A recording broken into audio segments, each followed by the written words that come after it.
Hello, everyone. This is Porissima Orkani-Linchenko, one of the Hecton Institute Infection Control Consultants, and today I'll discuss hand hygiene monitoring and the importance of feedback to facility personnel. This presentation will address several questions that should be answered when you are developing a hand hygiene program. Examples of these questions are the following. Why is your healthcare facility needs to measure hand hygiene compliance? What is your hand hygiene adherence goal? This may require understanding of your baseline rate in order to set a realistic goal. How will measurements be performed and by whom?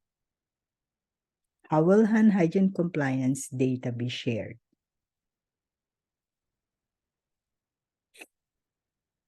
Facilities may have different reasons for measuring hand hygiene compliance.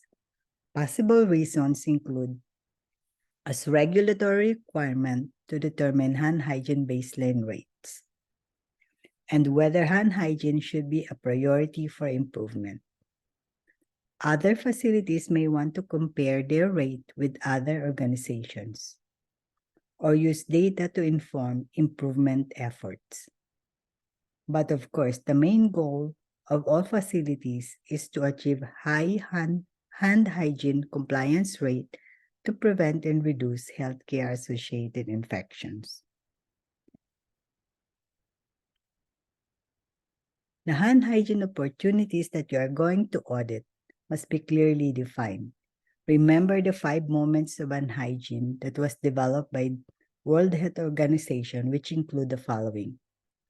Before touching a patient or resident, before performing a clean or aseptic procedure or manipulating an invasive device, after touching body fluids, after touching a patient or resident, and after touching a patient's or resident's surroundings or after removing gloves. Even though it is ideal to audit all these hand hygiene opportunities, facilities may choose to audit only compliance to specific opportunities. Many facilities choose to audit before and after resident contact or room entry and exit because this is the simplest method. Other auditing opportunities, such as before performing clean and after performing dirty tasks, is operationally difficult. There have been some evidence that just measuring hand hygiene compliance on room entry and exit may be an acceptable stand-in for other opportunities.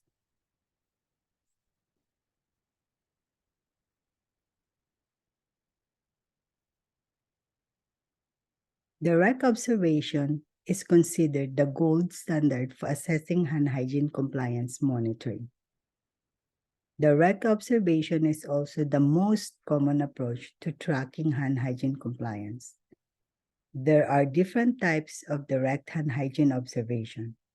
One approach is to utilize covert observers, also known as secret shoppers. The secret shoppers method is a way to audit hand hygiene in healthcare facilities. In this method, healthcare workers are unaware that they are being observed. A team of unidentified employees monitor their colleagues' hand hygiene practice. The auditor observes each step and determines and writes down how the employee performed hand hygiene. The auditor then provides feedback to the healthcare worker and their team about hand hygiene compliance and opportunities for improvement. Another approach is to use overt observation, with healthcare workers being aware that they are being observed. The observer is known to be observing hand hygiene adherence, unlike in the covert type. The disadvantage of this method is that observations may be biased by the Hawthorne effect. The Hawthorne effect is a phenomenon where people change their behavior because they know that they are being watched. But the observer can act to provide just-in-time coaching, making the observation part of the intervention. The last type is the technology-assisted direct observation. The most common technology-assisted method used in healthcare facilities is the use of devices that are worn by the healthcare personnel and sense when they enter into a patient or resident's room. The device will detect when hand hygiene is performed. The advantage of these devices is that they have the potential to eliminate selection and observer bias.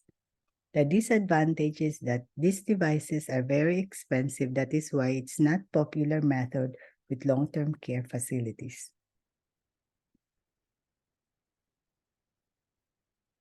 Whether you choose the covert or overt type of direct observation of hand hygiene monitoring, you need to decide who you want to observe, who will conduct the observations, and when, where, and how often to observe. The success of this method depends on the accurate calculation of adherence rates, the careful training of data collectors, and the data collectors' use of clear, easy-to-understand forms. Determining who to observe. You can collect data during hand hygiene observations of healthcare workers according to their role or disciplines, such as nurses, physicians, therapists, environmental staff, etc. Collecting hand hygiene data by staff discipline can help to target and tailor interventions aimed at improving hand hygiene practices. Several researchers have studied adherence to hand hygiene by healthcare worker discipline or role. Much of this literature shows higher adherence among nurses than physicians and among female physicians than male physicians, though other researchers have different findings. And many organizations, infection preventionists observe hand hygiene and collect information about performance. Using infection preventionists as observers has advantages and disadvantages. The advantages are the following. Infection preventionists have knowledge of hand hygiene guidelines. They can intervene and teach on the spot to correct unacceptable hand hygiene performance and may require less training on guidelines than other personnel. And they can provide immediate feedback to staff for good hand hygiene performance. The disadvantages of using infection preventionists as observers. Staff recognize infection preventionists, which makes it difficult for them to observe without healthcare workers' awareness. Staff awareness can result in a Hawthorne effect, where individuals' knowledge of observation causes them to change their behavior and makes it difficult to observe true hand hygiene performance. Having infection preventionists conduct observation also prevents ownership of unit staff in monitoring hand hygiene.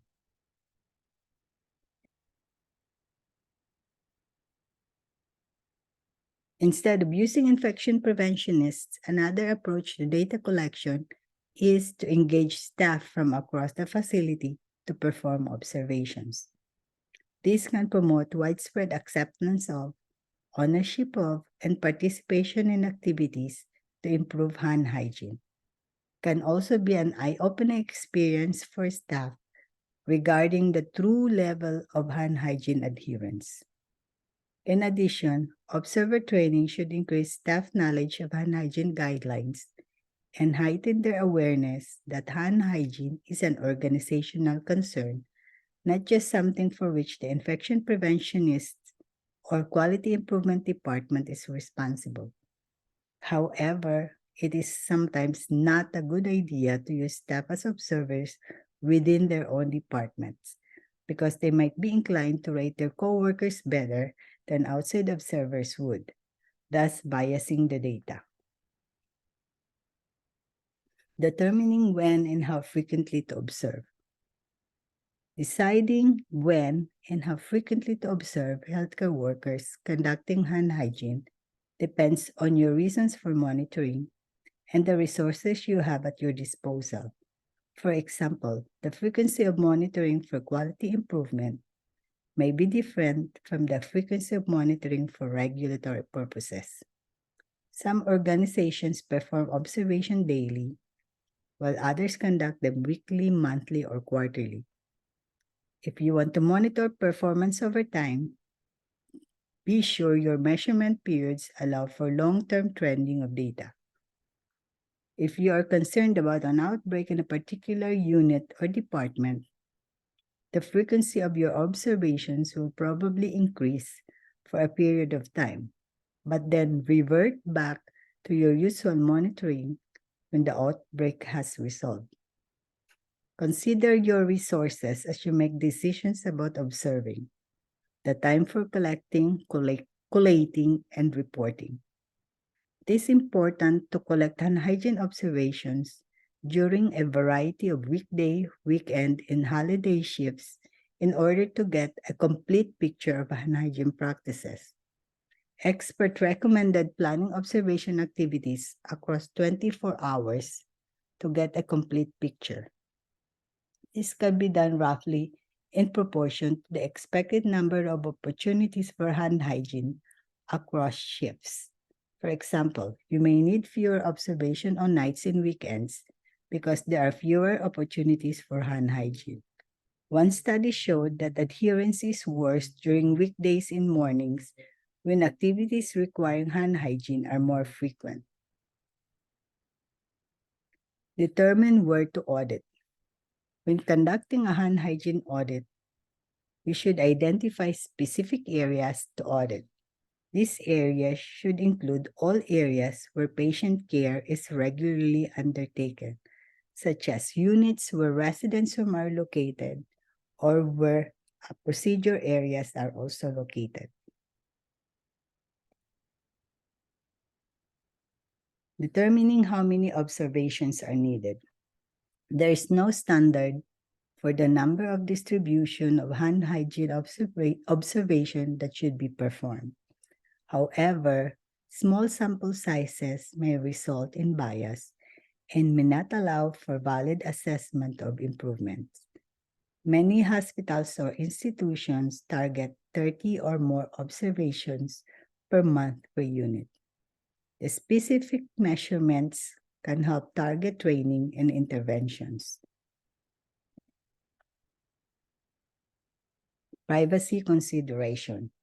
The World Health Organization notes in its manual for observers the importance of patients' privacy. The manual states observation does not justify infringing the principle of patient privacy. This means observers show discretion regarding where they place themselves and their movements. Patients' privacy must not be compromised during auditing. Do not audit during extreme situations such as emergency medical treatment or signs of uncontrolled stress in a healthcare worker. The importance of observer training in assessing reliability. There has been instances where infection preventionists have reported very different hand hygiene rates for the same units, depending on the role and training of the observer. This influence can be minimized by thorough training in a clear, consistent definition of what to observe. In addition to training, it helps to provide detailed written instructions with the observation form. This ensures that observers will have at hand all the information necessary to conduct their observations in a standard way and thus maintain the reliability of the process. To determine whether training has been effective and whether there is consistency in data collection, you should also consider assessing reliability among observers. If more than one observer will be collecting data, reliability among observers is often referred to as inter-rater reliability or inter-observer reliability. After two or more observers observe and document the same event, inter-rater reliability is determined by comparing the amount of agreement or disagreement in their assessments or measurement.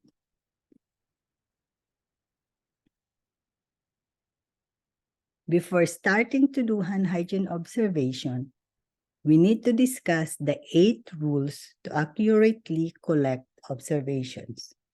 The first rule: soap and water or alcohol-based hand rub are acceptable, except if the unit has an outbreak of Clostridioides difficile, norovirus, or any spore-forming organisms. Healthcare workers in this situation must use soap and water before exiting the patient or resident's room. Second rule: perform hand hygiene before donning and after doffing PPE. Third rule: healthcare worker may use alcohol-based hand rub in the room or outside the room door.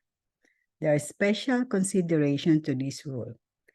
If personnel entering or exiting a room with full hands or while pushing a patient or resident or a cart, they do not need to perform hand hygiene at the moment. They must perform hand hygiene once their hands are free. Also, if it's crowded at the dispenser or if the dispenser is empty, the healthcare worker may walk to another dispenser nearby as long as they do not touch anything in the interim. Fourth rule: do not guess an observation.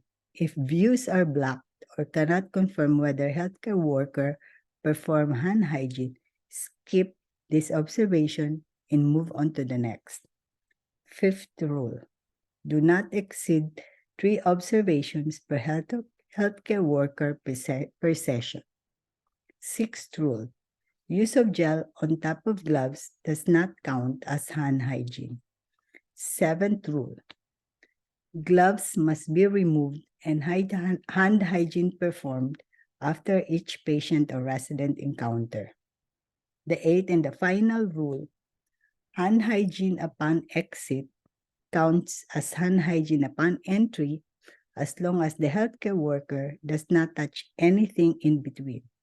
If a healthcare worker is in performing hand hygiene and does not touch anything before going into another patient or resident's environment, they do not need to perform hand hygiene again.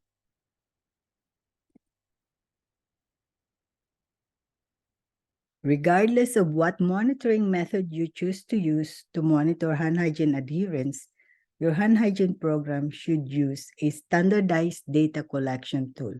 As I mentioned earlier, it is important that data collectors use clear, easy-to-understand forms. Here is a good example of a hand hygiene compliance audit form that you can use. This one is from the Minnesota Department of Health. Other hand hygiene compliance audit form that you can use that are available and meet these requirements are the WHO or World Health Organization form and the SPICE hand hygiene audit form from the University of North Carolina. These forms are available in my references. If you are one of those individuals who like using technology or smartphone applications, there are apps that you can upload to your smartphone or tablet. Examples of these are the iScrub Lite or Speedy Audit apps. Both apps are available on iPhone and Android platforms. With iScribe Lite, you can record observations annotated with time, location, and job role.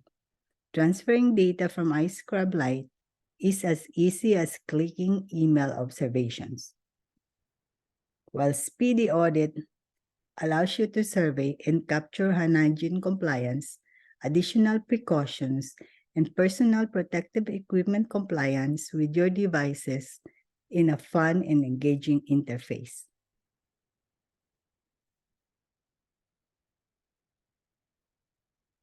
After collecting your hand hygiene data, the next step is the calculation of hand hygiene compliance rate. The overall hand hygiene compliance rate is calculated by dividing the number of observed hand hygiene actions performed when an opportunity occurs by the total number of hand hygiene opportunities.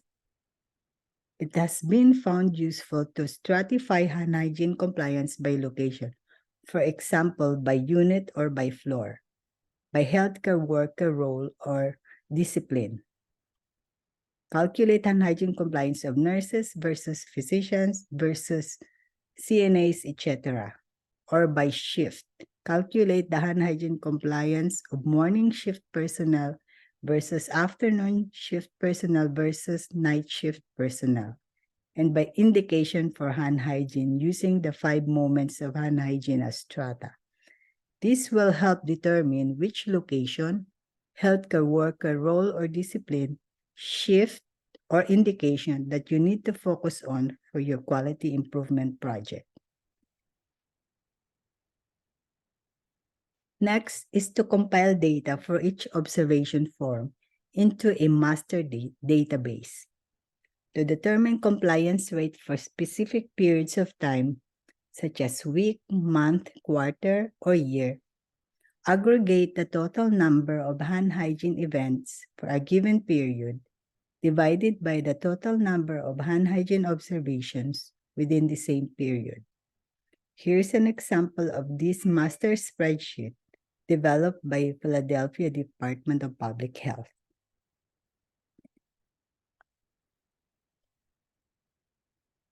Next is create performance graphs, charts, and appropriate reports to share with your unit and among your organization's leadership based on your hand hygiene data. You can create these graphs by using Excel or PowerPoint or other applications to make the data easier to understand, and this can sometimes help you to reveal trends or comparison of your data.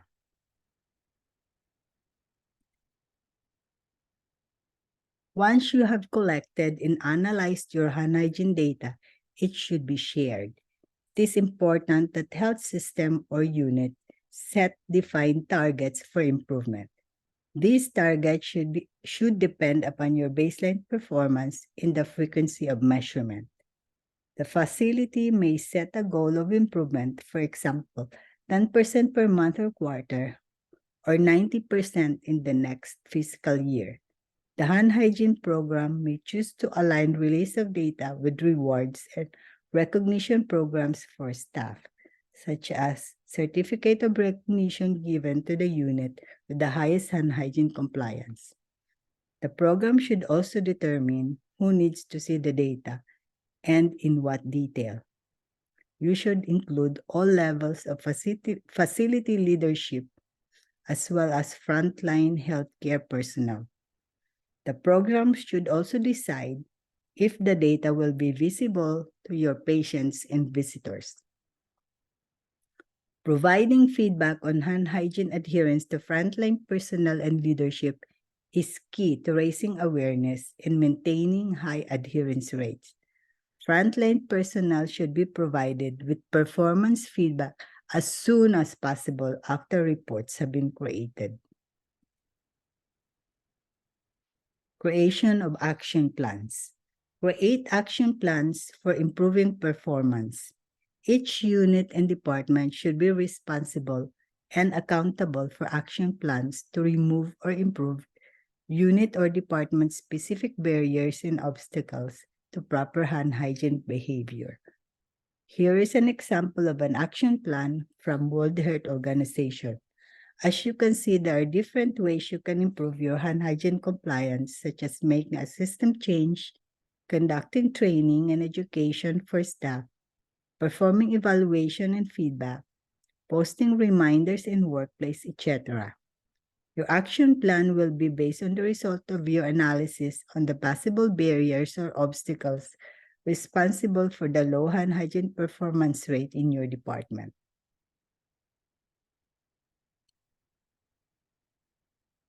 Hand hygiene is a critical infection prevention practice in all healthcare settings. Monitoring hand hygiene compliance of healthcare workers is an important quality measure and reducing healthcare-associated infections. These are the references that I use for this presentation, and included here are the hand hygiene audit forms that I mentioned earlier, the Minnesota Department of Health form, the SPICE form from the University of North Carolina, in the World Health Organization hand hygiene audit form. Again, thank you very much for your time.